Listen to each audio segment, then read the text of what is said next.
आज या ठिकाणी महायुतीची पत्रकार परिषद होत आहे. हिंदीतच चालू पत्रकार परिषद होत आहे आणि या पत्रकार परिषदेला आपल्या सर्वांना यापूर्वी संबोधित केलं.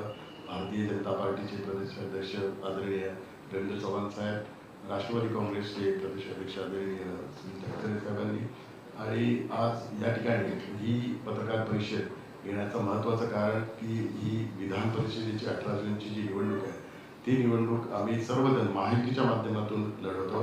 कारण यापूर्वी आदरणीय मुख्यमंत्री देवेंद्र फडणवीस साहेब, आदरणीय उपमुख्यमंत्री एकनाथ शिंदे साहेब आणि आदरणीय उपमुख्यमंत्री सुनीताताई पवार या तिघांनी जागा वाटपाच्या बाबतीतला निर्णय घेतला आणि कुठला पक्ष किती जागा लढणार या संदर्भातला वैयक्तिक निर्णय घेतला आणि पक्ष पातळीवर निर्णय घेतल्यानंतर पक्षाच्या व्यतिरिक्त महायुती ही भक्कम राहावी आणि महायुतीच्या माध्यमातून ही निवडणूक लढवावी या दृष्टिकोनातून पण निर्णय वरिष्ठ नेत्यांनी घेतला. आणि जसं दोन्ही नेत्यांनी सांगितले की संपूर्ण देशामध्ये आदरणीय पंतप्रधान नरेंद्र मोदींच्या नेतृत्वाखाली आपण सर्वजण काम करत आहोत. जसा देशाचा विकास होतो तसा महाराष्ट्राचा विकास आदरणीय मुख्यमंत्री आणि दोन्ही उपमुख्यमंत्री यांच्या नेतृत्वाच्या माध्यमातून होत्या. त्यामुळे ही विधान परिषदेची निवडणूक ही अत्यंत महत्त्वाची आहे. जसं तटकरे साहेबांनी सांगितले की स्थानिक स्वराज्य संस्थेचे लोकप्रतिनिधींची निवडणूक न झाल्या कारणामुळे ह्या निवडणुकीला उशीर झाला, परंतु आता सर्व ठिकाणी लोकप्रतिनिधी असल्या कारणामुळे ही निवडणूक होत आहे आणि आम्हाला संपूर्णतः विश्वास आहे 17 ठिकाणी जे महायुतीचे उमेदवार आहेत ते विजयी होतील.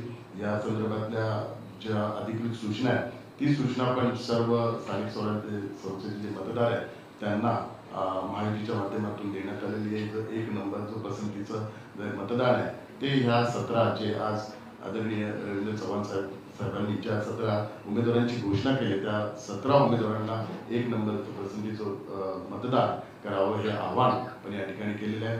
शिवसेनेच्या वतीने आदरणीय उपमुख्यमंत्री आणि शिवसेनेचे मुख्य नेते एकनाथ शिंदे साहेब यांनी सर्व जे अधिकृत उमेदवारांच्या व्यतिरिक्त इतर ज्या उमेदवारांनी अर्ज केलेले आहे भरलेले आहेत त्या सर्व उमेदवारांबरोबर त्यांनी चर्चा केली. त्यांच्या कार्याचा पण सन्मान शिवसेनेच्या वतीने होणार आहे. जसं चव्हाण साहेबांनी सांगितलं की ज्यांनी अर्ज भरला आहे त्यांच्या संदर्भात शासकीय पातळीवर असेल किंवा राजकीय पातळीवर असेल त्यांच्या कार्याचा सन्मान हा केला जाईल. त्यामुळे आम्हाला संपूर्ण विश्वास आहे की महायुतीचे 17 जे अधिकृत उमेदवार आहेत त्यांच्या व्यतिरिक्त जे उमेदवार यांनी बंडखोर केली असेल ते सर्वजण उद्याच्या 4 तारखेच्या सर्वजण माघारी येतील असा संपूर्ण विश्वास आहे.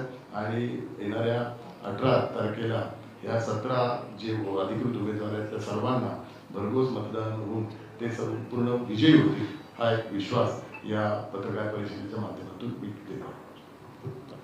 एका बाजूला